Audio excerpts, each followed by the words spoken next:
Bonjour à tous les amis, bienvenue dans cette nouvelle vidéo où aujourd'hui on va parler crypto-monnaie et de la guerre comme vous l'avez vu sur la miniature et dans le titre. L'objectif de cette vidéo va donc être de comprendre l'impact, l'utilité et le rôle que peuvent avoir et que vont pouvoir avoir les crypto-monnaies au sein des guerres et notamment du conflit actuel entre la Russie et l'Ukraine et qui embarque avec en même temps, je le rappelle, les pays de l'OTAN. On le sait et on le voit depuis le début du conflit, on entend énormément parler des crypto-monnaies pour différentes raisons, que ça soit de la manifestation, du mécontentement, ou alors un moyen de contre-attaquer. Donc on va voir un petit peu comment elles sont utilisées et sollicitées au sein de ce conflit, les crypto-monnaies, et qu'est-ce que ça veut dire tout simplement à l'avenir, qu'est-ce que ça va pouvoir changer justement en termes d'utilisation des crypto-monnaies, en termes de compréhension, etc. Puisqu'on va voir que ce conflit va potentiellement apporter des choses intéressantes aux crypto-monnaies. Dans un premier temps, on va parler un petit peu d'un point de vue déjà du prix de ces crypto-monnaies. Qu'est-ce que ça va changer? Déjà, ce qu'il faut comprendre, c'est que depuis le conflit, depuis le début du conflit, on a un marché des crypto-monnaies, et notamment le Bitcoin, qui se décorrèle des marchés financiers traditionnels. Déjà, une première chose intéressante dont je vous avais déjà parlé dans les vidéos précédentes. En effet, jusqu'à maintenant, le Bitcoin était très proche des mouvements des marchés traditionnels, très corrélés. Donc, c'est-à-dire que quand on avait par exemple un conflit comme ça qui naissait et qui impactait les marchés financiers de manière négative, on peut prendre l'exemple du S&P 500 ou encore du Nasdaq, eh bien le Bitcoin avait tendance à suivre ces mouvements-là, à suivre les marchés financiers traditionnels. Ce qui aurait pu être très handicapant du coup avec le conflit actuel, puisqu'on aurait pu voir un Bitcoin qui aurait plongé, tout comme l'ont fait le marché des actions, des indices, etc., etc. Je vous ai parlé du CAC 40 hier, vous voyez qu'il est en chute libre depuis quelques jours, contrairement à un Bitcoin qui lui semble plutôt se stabiliser par long. Donc déjà une première chose intéressante, une décorrélation du Bitcoin des marchés financiers traditionnels. Deuxième chose, les crypto-monnaies dans leur ensemble vont être un outil intéressant de soutien pour la guerre. On le sait, l'Ukraine a reçu des millions et des dizaines de millions de dollars de dons en crypto-monnaie. Donc là, ça permet clairement de soutenir un pays d'une manière totalement anonyme, libre et sans se rattacher à une institution, une organisation, à un gouvernement. On peut prendre l'exemple tout simplement de la France. La France a probablement participé énormément dans ces millions de dollars de dons en crypto-monnaie. Mais le gouvernement français, en tant que tel, lui, n'a pas participé tout simplement à cette, on pourrait dire, campagne de dons. Donc déjà, une première chose intéressante, puisque grâce à ça, on va pouvoir avoir un soutien totalement anonyme. Ça serait beaucoup plus compliqué aujourd'hui pour une personne... même une institution, une organisation ou un État, de faire un don tout simplement au pays et au gouvernement ukrainien. Ou imaginons, aujourd'hui, voilà, il n'y avait pas les crypto-monnaies, de quelle manière une personne particulière, comme moi, comme vous, comme n'importe qui, devant son ordi, aurait pu faire un don au gouvernement ukrainien, tout simplement pour les soutenir dans la guerre? Eh bien, il n'aurait pas pu, ou de manière extrêmement difficile, faire ce don. Donc déjà, une deuxième chose plutôt intéressante avec la possibilité de soutenir un pays de cette manière-là. Alors évidemment, je ne vous dis pas ça pour vous encourager à soutenir l'Ukraine d'un point de vue financier. Voilà, je vous partage juste un avantage intéressant que peuvent avoir justement les crypto-monnaies dans cette situation. Donc juste pour détailler un petit peu justement ces dons qui ont été faits en crypto-monnaie, on va voir comment l'Ukraine les a utilisés. 69% de ces dons ont été utilisés pour soutenir l'armée, donc ce qui équivaut à peu près 36 millions de dollars. Donc déjà, d'un point de vue militaire, voilà, l'Ukraine a pu soutenir et améliorer son armée grâce à ces dons. 19% sont partis dans l'aide humanitaire, donc plutôt là pour l'aide civile qui peuvent être touchées ou certaines catégories de population qui peuvent être touchées. Ça équivaut à peu près 10 millions de dollars. Et enfin, les 12 derniers pourcents ont été lancés, on va dire, dépensés dans de l'aide générale. Donc là, ça englobe un petit peu tout ce dont va avoir le besoin le pays. Donc très intéressant.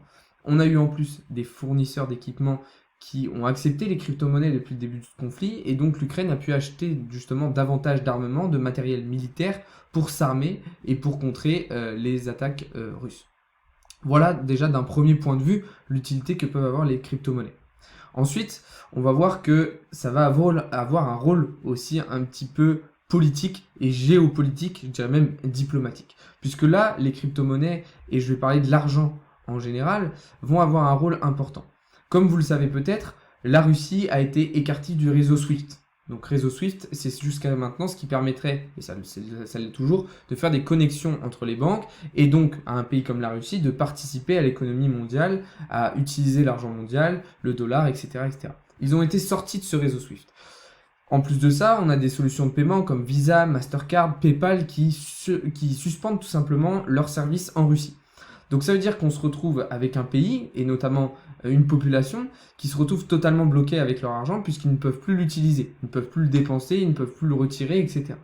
Et c'est là que les crypto-monnaies interviennent, c'est que justement, grâce à ces crypto-monnaies, les personnes vont pouvoir protéger leur argent justement de ce genre d'actualité et ce genre d'interdiction. Autre chose, on le sait, le rouble russe a perdu énormément de valeur depuis le début du conflit. On est à peu près à moins 40% depuis le début du conflit. Alors mince, je ne suis pas sur le bon graphique. Rouble USD plutôt, il me faudrait... Alors pourquoi je ne l'ai pas? Excusez-moi. Voilà, il est juste ici. Du coup, comme je vous disais, le rouble russe par rapport au dollar américain a perdu énormément de valeur, à peu près 40%. Ce qui veut dire que la population a perdu 40% de son pouvoir d'achat, 40% de son épargne, et ils se retrouvent piégés. Des fois, ils ne peuvent même plus utiliser l'argent qu'il leur reste, l'épargner, etc. Là, les crypto-monnaies vont être un substitut ultra intéressant justement pour cette population qui va pouvoir protéger ses actifs. Et c'est exactement ce qui s'est passé. On le voit depuis le début du conflit. En Ukraine et notamment en Russie, on a eu des volumes d'achat sur le Bitcoin notamment, mais aussi sur les autres crypto-monnaies, qui ont totalement explosé. Au-delà de ça, et ça va être l'avant-dernière partie tout simplement de cette vidéo, les crypto-monnaies vont pouvoir être un outil en elles-mêmes de contre-attaquer. Effectivement, elles peuvent être un outil pour les populations russes et ukrainiennes de se défendre face aux interdictions, mais elles vont aussi, ces crypto-monnaies, être un outil d'attaquer tout simplement directement par exemple la Russie.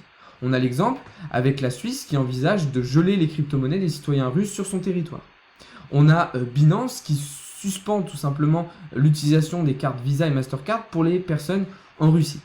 Donc là, on se retrouve du coup avec les crypto-monnaies qui servent d'attaque, de contre-attaque et d'interdiction en elles-mêmes, tout simplement pour les populations ou les gouvernements là-bas. C'est là que c'est un petit peu problématique et que personnellement ça me plaît moins.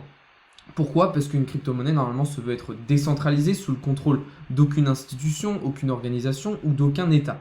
Et là on se rend compte qu'en fait, eh bien justement ces institutions ou ces États vont encore avoir un poids sur ces crypto-monnaies puisqu'elles vont pouvoir interdire l'utilisation à ces utilisateurs dans certains pays. Alors évidemment, ça ne veut pas dire que ces États-là empêchent l'accès, empêchent l'utilisation de ces crypto-monnaies pour certaines personnes. Mais au sein de leur pays, ils l'interdisent. Donc on est quand même sur une décentralisation qui n'est pas totale, qui n'est pas à 100%. Donc on voit que c'est un moyen aussi de contre-attaquer directement dans ce sens-là. Et ça s'inscrit de toute façon, ces mesures-là s'inscrivent dans la volonté de bloquer économiquement et de faire souffrir économiquement la Russie. Voilà un petit peu les différents outils que ça peut avoir. On va passer désormais sur une dernière partie, et là ça va un petit peu se détacher des crypto-monnaies, mais plutôt aller sur les NFT, puisque ça va être un moyen de soutien, mais aussi de révolte, de manifestation contre les conflits. On a par exemple une artiste russe qui a justement protesté contre la guerre, donc publiquement, elle s'est opposée à la guerre en créant un NFT tout simplement avec les drapeaux russes. C'est un NFT brûlant. Donc là on voit clairement que cet artiste, donc avec le nom que vous avez juste ici, Olive Allen, a pu exprimer de manière artistique son mécontentement contre la guerre. On pourrait citer d'autres exemples dans les guerres précédentes où des artistes, comme des écrivains, des poètes, eh bien, transmettaient ce mécontentement et cette manifestation anti-guerre dans des livres, dans des musiques, dans des poèmes, dans des films, puisque on peut retrouver ce genre de mécontentement et de manifestation dans tous ces différents types d'art. Donc aujourd'hui, les crypto-monnaies, et là en l'occurrence les NFT au sein de la blockchain, vont pouvoir être un moyen de manifestation, de contre-attaque, là encore, contre les politiques des gouvernements russes, ukrainiens, européens ou américains. Donc très intéressant, on voit globalement qu'au sein de ce conflit, on a une utilisation des crypto-monnaies qui est saine. Voilà, on parle souvent d'arnaques, de scams, de rugs, de ces choses-là autour du monde des NFT et des cryptos. On voit que dans ce conflit, on a quand même une majorité des personnes qui essayent de tirer profit de l'utilisation de ces crypto-monnaies de manière saine, de manière correcte. prolifique pour tout le monde sans forcément attaquer d'autres personnes. Même si, voilà, on l'a vu, ça pouvait servir politiquement de contre-attaque contre certains pays. Donc globalement, ça reste très intéressant. Ce qu'il faut comprendre donc au sein de ce conflit, c'est que cette utilisation aussi, elle va permettre une démocratisation des crypto-monnaies, puisqu'on a donc de plus en plus de personnes qui vont être contraintes de les utiliser. Et pour les personnes qui étaient un petit peu sceptiques quant à leur utilisation, eh bien ces personnes vont potentiellement comprendre l'utilité et l'indépendance justement de ces crypto-monnaies, l'indépendance que peuvent créer ces crypto-monnaies. Donc clairement, je pense que cette guerre peut être potentiellement très très bénéfique pour les crypto-monnaies. Et je ne parle pas uniquement en termes de prix. Peut-être que ça va faire souffrir davantage le marché en termes de prix, ce conflit. Mais ce que je veux dire, c'est que d'un point de vue intrinsèque, d'un point de vue blockchain, d'un point de vue fondamental, en fait, pour moi, ce conflit pourrait avoir de nombreux avantages pour les crypto-monnaies.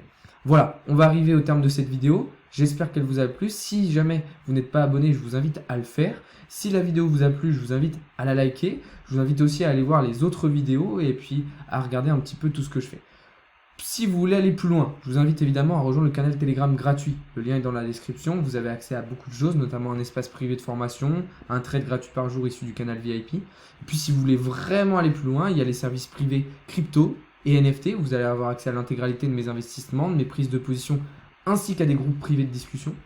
Et puis enfin, si vous voulez vous intéresser cette fois-ci au minage, je vous invite à aller directement sur le site internet. Là encore, le lien est dans la description, où vous allez pouvoir retrouver différentes offres, notamment la formule VIP, qui est à 10 € au lieu de 50 € pendant une semaine. Vous allez pouvoir aussi retrouver des formules coaching, les formules clés en main ou directement du matériel si il vous en manque pour votre rig. Voilà, je vous laisse aller voir tout ça. De toute façon, tous les liens sont dans la description. Sur ce, je vous souhaite une très bonne fin d'après-midi. On se retrouve juste un petit peu plus tard en live pour faire le tirage au sort du concours Instagram. D'ailleurs, allez participer si vous ne l'avez pas encore fait. Et sur ce, bonne fin d'après-midi à toutes et à tous. Salut, c'était Alex de Crypto Learning.